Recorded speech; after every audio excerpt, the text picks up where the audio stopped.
This is IGN. An enjoyable, personality-packed builder set in a surprisingly deep world. This is your IGN review of Pokemon Pokopia by Rebecca Valentine. Given the recent love for Pokemon stuff that simply lets you watch them hang out in different environments, like new Pokemon Snap, Detective Pikachu, Pokemon Go, etc., it's astonishing that it took this long for Pokemon Pokopia to emerge. It marries two ideas that probably should have been smashed together a long time ago: life sims and Pokemon. Koei Tecmo's Omega Force was the right studio to snatch the idea up too, after its success working on Dragon Quest Builders 2 with Square Enix, and its ongoing positive reputation for Dynasty Warriors X Nintendo crossovers. Given all this, I came into Pokemon Pokopia having built up skyscraper hopes, and I'm happy to say it exuberantly met me at the top. In Pokopia, you play as a Ditto that is transformed into the roughly human shape of their former trainer, who is now missing. Ditto is released unexpectedly into a Kanto region that looks, quite different from what you might remember in other games. You start in the ruins of what you'll very quickly recognize as Fuchsia City, but drought-stricken and with buildings reduced to rubble. A friendly Tangrowth posing as a Pokemon professor is there to greet you, and together, the two of you undertake a 40-plus hour effort to restore the region to its former glory, in hopes of attracting both people and Pokemon back home. This turns out to be a pretty compelling premise, both in the mystery you'll slowly uncover about what happened to the world, as well as in how that recovery ties closely into your actual minute-to-minute tasks. You'll start by rebuilding natural Pokemon habitats, such as patches of tall grass or flowers, which will in turn attract new Pokemon to come live within them, but eventually construct whole buildings and furniture pieces as you build out a little community.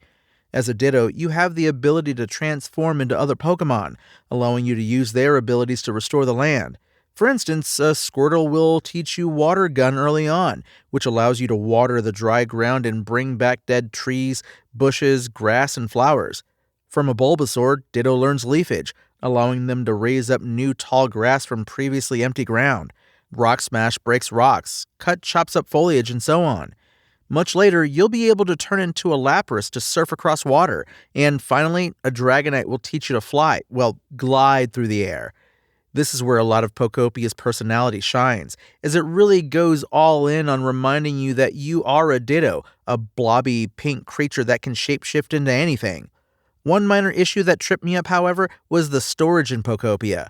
Ditto has an inventory that can be expanded over time, and you can also construct storage boxes both small and large to put more items in. This works for a while, but because there's no unified storage, by the end of Pokopia, I was having trouble remembering what box and what region I had put that certain item I now needed. Frequently, when a quest called for something specific, I had to fast travel between multiple regions, through multiple loading screens, then look through multiple boxes just to find it. I understand wanting to limit storage during Pokopia's story mode so that you don't haul enormous quantities of junk from place to place, and are instead forced to use each new environment to solve your problems. But the post-game really needed some sort of unified interconnected storage box between all the regions into which I can dump 20 stacks of 99 sand. Pokopia has a multiplayer mode where you and up to 3 friends can explore each other's worlds and even build together. I unfortunately wasn't able to test this ahead of release, as online functionality wasn't enabled. Based on what I've seen from previews, this development team's past work on Dragon Quest Builders 2, and my understanding of Pokopia's mechanics, I don't expect any surprises here. Building up massive Pokemon towns with the help of my pals? Sign me up. Pokemon Pokopia is a real treat, an enjoyable building and town simulator that capitalizes on the charming personalities of its monsters in a way that appeals to both the creative and collector alike. It's packed with fun things to do and worthy rewards for doing them, and strikes a healthy balance between freedom and suggestion in its building mechanics, despite a few precision nitpicks.